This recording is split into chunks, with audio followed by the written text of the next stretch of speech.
Welcome back. You're watching D Street. Let's go across to Mohit Mirchandani, Head of Equity of Taurus Mutual Fund, who joins us from Mumbai. Thanks very much, Mohit, for joining us this evening on NDTV Profit. Mohit, just to get started, very subdued expectations from Infosys. They came out there and impressed all of us. What did you make of those numbers? And of course, what do you make of that as it's the bellwether IT company that's kicked off the earnings season? I think Infosys has now surprised us positively for the second running quarter. And for what we called as the second Great Depression of our times, and US leading it this time, for the IT pack, which has been so dependent on the Western countries for business, they've come out very well. So I just think if the worst of times, these are the kind of numbers we get. Things do look good on a go-forward basis as the Western economies begin to look up. Right, Mohit, but just as an expectation of the expectations that you have from the earnings season, what are you going to be watching out this season? Are you going to watch out for cost cuttings? Will it be revenue growth? Is it going to be margin pressures? What is the general sense that you're going to pick up and watch out for? Revenue and margin, those are the two big triggers we would like to pay attention to, because on the revenue front, we want to look for volume growth as well as pricing. And if the pricing comes back even marginally, that could reflect in the margins to an extent. Of course, cost-cutting measures are on. But if volume begins to look up, then there will be some kind of operating leverage for a lot of these IT names. A lot of them also are moving into non-linear businesses. So broadly, that should help the margins as well. And now it's a small part of their business today, but as we go forward, that should begin to contribute well towards margins. So I think it's not just one or the other. It's going to be revenue front, which would primarily be volume and price. And then we would look for the margins and try and strip out what cost cutting has done to those margins. Mohit, IIP numbers well above expectations, markets not reacting entirely to that. We see the Sensex Nifty both ending near the day's lowest point. You think it's all factored in right now, this improvement that we have seen month on month on the capital goods, on the manufacturing space? And if it has been factored in, so what is the market waiting for? Could we actually see the markets perhaps has to do much more for the frontliners to perhaps see more upside from here on? Yeah, I was a little surprised with the market action post those IIP numbers, because they clearly surprised to the upside.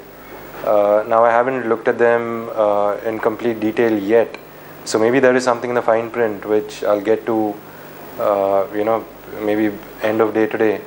But the other school of thought is, it's already in the price.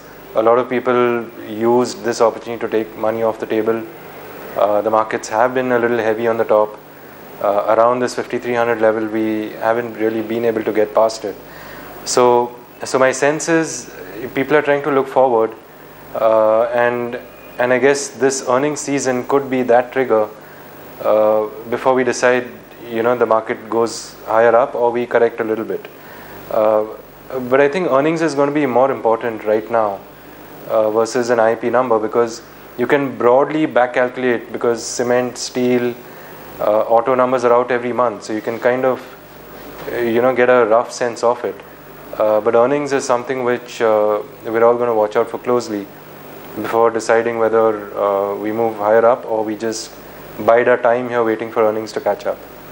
So Mohit, on one hand, we have the IP numbers that are improving on a month-on-month basis, and on top of that, if you see the earnings momentum pick up and most of the sectors posting good set of numbers, do you think both these factors in totality could actually see, or perhaps give a view to the markets and even to the analysts, that perhaps there is now a very strong chance of a major pullback on the policy front, both on the monetary side and on the fiscal side?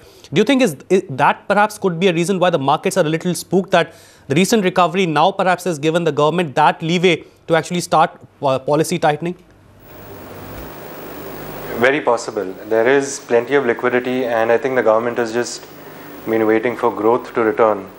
Now, 1 or 2 months, I think it's still too early, because what also happens is we've just run off the festive season. So November, December, especially in this latest IP, durables was very good, and that could partly be the festive season effect. I think the pay commission effect will begin to come off. So maybe the government could wait for all that to come in before tightening. On the other hand, liquidity is abound in the markets. Prima facie growth looks to be back on track, and yeah, there is a chance that the government could come out and tighten. I think it's going to be important to watch for credit offtake from the banking side before deciding whether the recovery is truly on the way and whether the government should tighten. Because the last thing we want is the government to tighten and then with credit offtake not yet there, that might actually be a double whammy for us. Mohit, of course, keeping that view in mind that you just mentioned, here all the rate-sensitive sectors actually selling off, be it your banking sector, which is down 2%, realty sold off nearly 3% in trade as well. What would you go long on then, given that there could be a turn in rate cycle and this somewhere could impact the sentiment and the money available as well? I think this is going to be short-term by nature.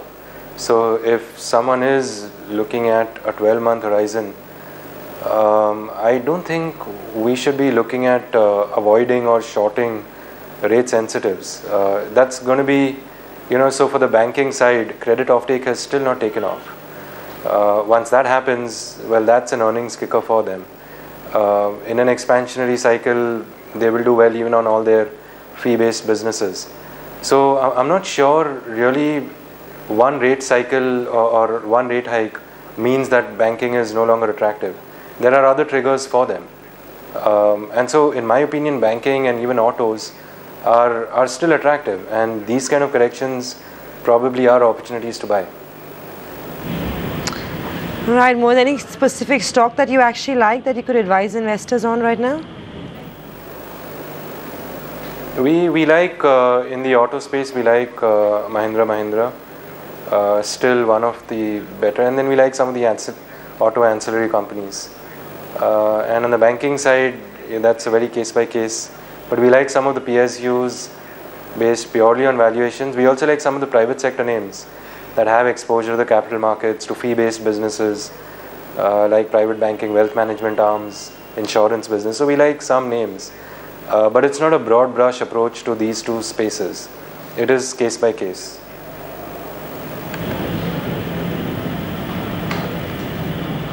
Right, thanks very much, Mohit, for joining us this evening and sharing your views on where the markets are headed. So it does seem like there could be a turn in rate cycle, keeping in line with the fact that IP data has turned out to be spectacular once again, while inflation, on the other hand, continues to be on the rise. So that could be one reason why you actually saw those rate-sensitive counters sell off in trade. But generally speaking, the outlook seems fairly optimistic, Ashok. Well, it seems to be more and more interesting as we go into the results season. Economic optimism improves, results improve, so it becomes more and more interesting from the policy front. Well, that wraps up this edition of D Street, but stay with us. Profit Newsroom is up next with Bharat Iyer.